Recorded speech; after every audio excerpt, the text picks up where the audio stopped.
Saya tidak mau mengatakan juga yang menang memberikan, tetapi saya tahu bahwa money politik itu dilakukan gitu. Di Jawa Timur? Iya, di Jawa Timur, di banyak tempat, di kabupaten-kabupaten itu sangat masif sekali. Berapa angkanya yang Mbak tahu?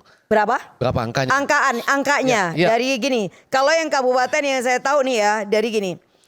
Mulai dari 30.000 sampai 50.000. Itu pun masih ditambahin lagi dengan sembakonya. Dan Kali? itu kejar-kejaran. Ada yang Saya bilang ini lagi, Mbak Lulu ya, kadang-kadang bingung. sebentar Mas. Tunggu dulu Mbak. Sebentar. Banyak orang yang cerita tentang terjadinya praktek politik uang. Tapi kalau ditanya Bawaslu, Anda menemukannya enggak? Hampir enggak menemukannya. Nah, sebentar. Lalu di mana sebetulnya Oke, sebentar, politik saya belum uangnya? ke sana karena Apakah Bawaslunya yang tidak Pak, kerja ya. atau memang cerita Betul. politik uangnya yang Betul. sebetulnya dibuat-buat? Kita mau sampaikan bahwa dari sejak awal saya bilang, ketika tadi Mas Iman bilang Mbak Lulu setuju langsung atau tidak langsung, bukan di situ dulu pilihan saya.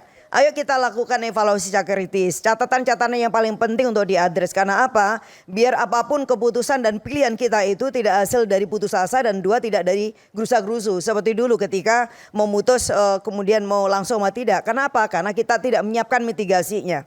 Sehingga kemudian yang namanya money politik itu Pak, sekarang itu tidak dianggap sebagai dosa lagi. Tidak dianggap sebagai dosa. Karena apa? Karena sudah melibatkan begitu banyak aktor dan dari segala lapisan. Dan sekarang ada istilah misalkan, oh ada sedekah ya kan. Oh nggak apa-apa itu kalau kemudian diniatin dengan baik-baik, bayangkan. Jadi kandidat itu diajarkan untuk menata niat. Jangan dikasih niat money politik. Tapi niatilah itu untuk sedekah. Jadi ibadah dong. Coba. Kita ini berhadapan dengan situasi Kan seperti tinggal dilaporin, orang kalau ada seperti itu dilaporin ke Bawaslu. Mbak Lulu. tidak. Oke, nah tetapi Mbak Lulu sedikit saja. Iya. Apa yang Mbak Lulu jelaskan barusan ini Iya. dalam ilmu kepemiluan disebut election fraud yang dirasionalisasi, diberi Betul. rasa maklum. Jadi dia melakukan kecurangan tapi dikasih permakluman. itu Gitulah. dia. Nah, yang kita sangat prihatin Itu sebentar karena Mas Ray. Bawaslu tidak mengatakan bahwa Ya. tindakan yang seperti itu adalah salah. Saya mengatakan tadi perlu adanya audit itu. Kenapa audit demokrasi kita? Jadi bukan hanya soal pilkada, demokrasi kita. Apakah is it going to the right way? Apa tidak gitu loh. Setelah 25 tahun reformasi, saya selalu mengatakan kita ini punya pesan penting loh di dalam reformasi itu. Ya, jadi seharusnya makin ke sini emang demokrasi kita ini harusnya semakin kuat, semakin matang, semakin dewasa, semakin asik gitu kan, semakin riang gembira. Tetapi it doesn't mean kemudian kita justru makin ke sini tiba-tiba kita ini menormalisasi apa yang bahkan dulu kita anggap sebagai sebuah dosa itu. Dan sekarang mahfum dilakukan, umum dilakukan. Justru karena ini dianggap normal, maka itu dianggap itu wajar. Dan bahkan kemudian yang namanya kecurangan itu bahkan dititipkan, ada agensinya.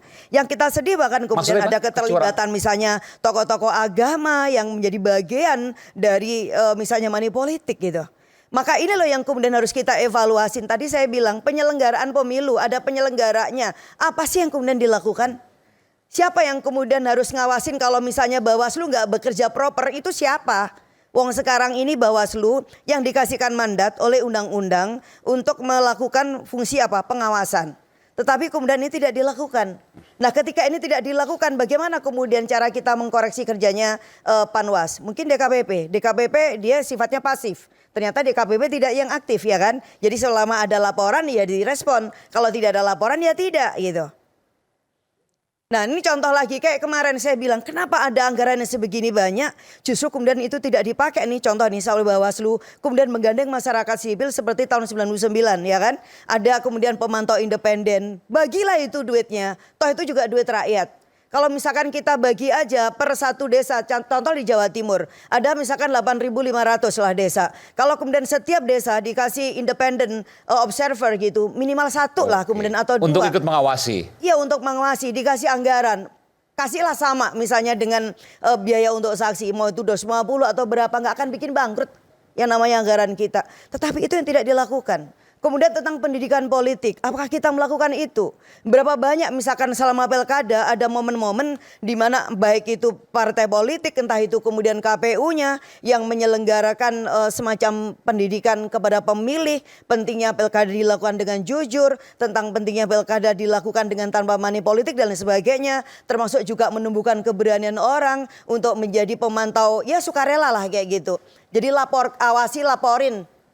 Kalau misalkan nggak tahu caranya gimana lewat media sosial. Tapi ternyata nggak dilakukan itu juga, Pak. Saya juga sangat prihatin ketika kemudian dengan teman-teman Gen Z ya, yang kita harapkan waktu itu, waduh saya berharap nih ada anak-anak pemilih mula gitu ya kan, yang kemudian pasti akan jauh lebih tidak terkontaminasi dengan politik uang. Ternyata enggak juga, Pak. Ternyata apa? Ada duit rokok enggak? Berubah tafsirnya. Jadi bukan Khususnya mahasiswa tuh. iya, cuma pelajar kan mereka juga melakukan itu. Nah, ini berarti ada situasi yang sangat merata terjadi di semua lapisan. Apakah ini justru karena memang kita mengabaikan satu proses yang sangat penting di dalam sistem politik kita, yaitu melakukan pendidikan politik. Itu tidak kita lakukan. Jadi semakin pemilih kita ini bukanlah pemilih yang cerdas gitu ya kan, maka akan ada pihak-pihak yang mendapatkan keuntungan. Oke. Intinya harus dievaluasi itu Ya semua harus dievaluasi Tapi lebih apakah dahulu. langsung atau tidak langsung itu Dievaluasi belakangan. lebih dahulu, termasuk bukan hanya soal langsung atau tidak langsung. Saya pun sebagai perempuan juga merasa dirugikan dengan sistem politik kita yang seperti itu gitu. Kenapa? Karena tadi siapa yang bilang ini, ketika politik itu menjadi sangat mahal, bukan hanya soal kos politik Pak, karena menjadi kos politik itu menjadi sangat bias sekarang. Ternyata kos politik itu nanti komponennya itu apa? Selain untuk kampanye, kayak saya murni memang untuk itu ya kan. Kemudian ada yang saksi, oh oke, saya ada gotong royong Baik, dibiayain oleh partai. Tetapi kemudian ternyata untuk apa? Untuk bansos Oke, ya kan? Untuk bikin kegiatan-kegiatan yang seperti itu yang kemudian kita kategorikan money politik dong kayak gitu. Baik. Dan itu sangat mahal sekali.